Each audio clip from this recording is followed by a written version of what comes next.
نماز کی بہت بڑی اہمیت ہے، بلکہ نماز کو اسلام کا دین کا ستون کہا گیا ہے۔ قرآن حکیم میں ارشاد ہے ان الصلاۃ تنہی عن الفحشاء والمنکر کہ نماز ہمیں بے حیائی اور برے کاموں سے روکتی ہے۔ نماز پڑھنے کی وجہ سے انسان کے گناہ معاف ہو جاتے ہیں۔ اللہ کے نبی کی ایک حدیث ہے، آپ نے صحابہ سے فرمایا کیا اگر کسی شخص کے گھر کے سامنے ایک بڑی نہر ہو اور وہ ہر روز 5 مرتبہ اس نہر میں غسل کرے تو کیا اس کے جسم پر میل کچیل باقی رہ جائے گی؟ صحابہ نے عرض کیا یا رسول اللہ نہیں، اس کا جسم بالکل پاک صاف ہو جائے گا۔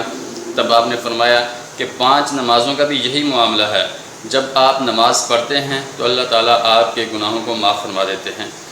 پھر ایک اور حدیث میں اللہ کے رسول صلی اللہ علیہ وسلم نے فرمایا کہ نماز پڑھنے کی وجہ سے ایک نماز سے دوسری نماز تک اور ایک جمعے سے دوسرے جمعے تک درمیان کے جو گناہ ہوتے ہیں وہ اللہ رب العالمین انہیں معاف فرما دیتے ہیں۔ تو نماز کی اسلام کے اندر بہت بڑی اہمیت ہے۔ نماز پڑھنے کی وجہ سے انسان کے بے شمار گناہ جو ہیں وہ معاف ہو جاتے ہیں، اور یہ کفارہ ہوتی ہیں نمازیں۔ اگر آپ نے ظہر کی پڑھی تو ظہر اور عصر کے درمیان جتنے گناہ ہوں گے وہ معاف ہو جائیں گے۔ پھر آپ مغرب پڑھیں گے تو عصر اور مغرب کے درمیان گناہ معاف ہو جائیں گے۔ پھر آپ عشاء پڑھیں گے تو مغرب اور عشاء کے درمیان جو گناہ ہوں گے وہ معاف ہو جائیں گے۔ عشاء کے بعد جب آپ فجر پڑھیں گے تو رات کے جو گناہ ہوں گے وہ اللہ رب العالمین کی رحمت سے نماز کی برکات کی وجہ سے معاف کر دیے جاتے ہیں۔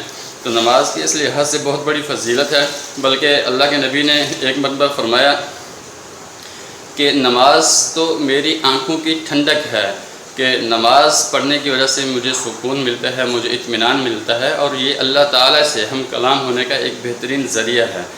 اسی طرح آپ جب فرض نمازیں پڑھتے تھے تو آپ اس کے ساتھ نوافل نمازوں کا بھی اہتمام کرتے تھے، تاکہ زیادہ سے زیادہ اللہ تعالیٰ کا قرب اور اللہ تعالیٰ کی جو برکات ہیں اس کو حاصل کیا جا سکے۔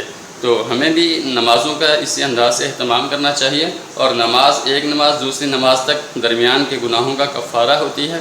تو جب ہم نماز پڑھیں گے تو ہمارے پورے دن کے گناہوں کو اللہ کی رحمت سے معاف کر دیا جائے گا۔